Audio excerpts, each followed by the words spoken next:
నమస్తే అండి. మీ పేరు? సూరిబాబు. సూరిబాబు గారు. చంద్రబాబు నాయుడు వచ్చి 5 నెలలు అవుతుంది కదా! ఎలా ఉందంటారు? అంతా బాగానే ఉంది. హ్మ్.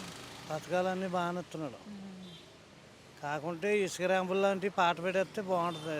మామూలుగా ఇలాగ పెద్ద ఇదిగా ఏం బాగోలేదు. అంటే ఇసుక ఎందుకంటారు తీసుకుని అలాగా? టాటర్లోళ్ళు లారీలోళ్ళు బయట తోలుకుని అమ్ముకోవడం తప్ప ఏముంటుంది, నిలబెట్టుకుని అమ్ముకుంటారు. బయటకి అమ్ముకుంటున్నారంటారా? రైతు రైతులు తోలేదు, ఇల్లు కట్టుకుని కూడా తోలుతారు. ఆ! ఆ! ఆ! కొంత మామూలుగా మా మా బయట అమ్ముకునేది అమ్ముకుంటారు. అదే పాట పెడితే ప్రభుత్వానికి డబ్బు వస్తుంది. హ్మ్. మామూలుగా లేబర్కి అనుకూలంగా అందరికీ దొరుకుతుంది ఇసుక. మరి పేద ప్రజలకు ఉచితంగా అందిస్తున్నామని చెప్పేసి అంటున్నారు కదా! పేద పేదలకు ఉచితంగా అందిస్తాడు. హ్మ్. వాళ్ళు వెళ్ళి వేసి తెచ్చుకోవాలి ర్యాంప్కి వెళ్ళి. ఓకే. ఎవరు వెళ్తారో బాటాలు వేయాలి, ఇసుక కొబ్బరాకుతోటి ఓకే. ఓకే. అవన్నీ వేయలేరు కదా. హ్మ్. అదే మామూలు పాట పెడితే హ్మ్. మామూలుగా పాటదారుడు బాటా వేసుకుంటాడు, హ్మ్. ఆకు కొనుక్కుంటాడు, అన్ని రకాలుగా జరుగుతాయి. దాని మీద అనుకూలంగా ప్రతి ఓడికి ఇసుక దొరుకుతుంది కదా. ఓకే. ఓకే. ఇప్పుడు ఊళ్ళో ఉచితం కాకుండా పాటలు పెడితేనే బాగుంటుందని నా లెక్క. ఓకే. మిగతా వాళ్ళ లెక్క ఎలా ఉన్నా మరి పథకాలు 6 పథకాలు ఎన్ని పథకాలు వస్తుందంటారు ఇప్పుడు? పథకాలు బాగానే ఉన్నాయి, అన్నీ బాగానే చేస్తున్నారు. ఈ ఇసుక ర్యాంప్ వల్ల ఇలా ఉంటుంది అంతే. మామూలుగా పాత పెడితేనే బాగుంటుందని నా లెక్క. మరి ఉచిత గ్యాస్ సిలిండర్లు వస్తున్నాయంటారా? గ్యాస్ సిలిండర్ మాకు వచ్చింది. ఓకే. మామూలుగా అన్నీ బాగానే ఉన్నాయి.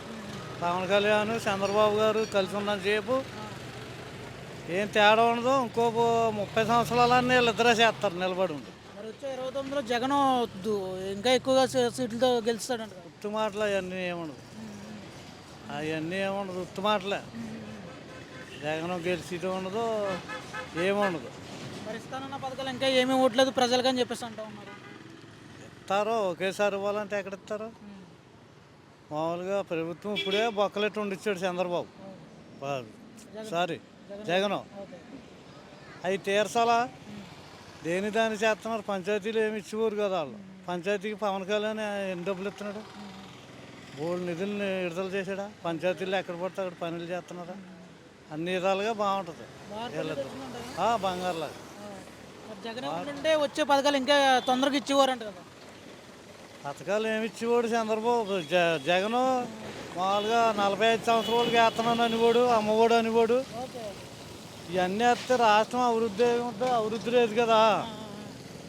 3 రాజధానులు అన్నాడు, ఎక్కడ ఒక ఇటుక కట్టాడా? ఒక ఇటుక పెట్టలేదు. పెడితే ఎవడన్నా నమ్ముతాడు, ఒరే రాజధానులు కట్టేస్తున్నాడు రాని. ఓకే. మన రాష్ట్రానికి రాజధాని లేదు, అమరావతిని అలా పక్కన పాడేశాడు. ఇప్పుడు వీళ్ళు వచ్చాక అమరావతి రాజధాని మొదలు పెట్టారా? ఏ క్లాస్ ఉంది కదా.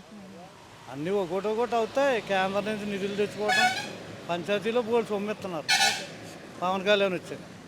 మన విజయవాడ ములిపోయిందంటే సొంత డబ్బు ఎంత ఇచ్చాడు పవన్ కళ్యాణ్? 4 కోట్లు ఎంత ఇచ్చాడు? ఎవడైనా ఇవ్వగలిగాడా? పోనీ వాళ్ళు ఏమన్నా పార్టీలో సంపాదించుకున్నారు. వాళ్ళు ఏమన్నా ఇచ్చారా?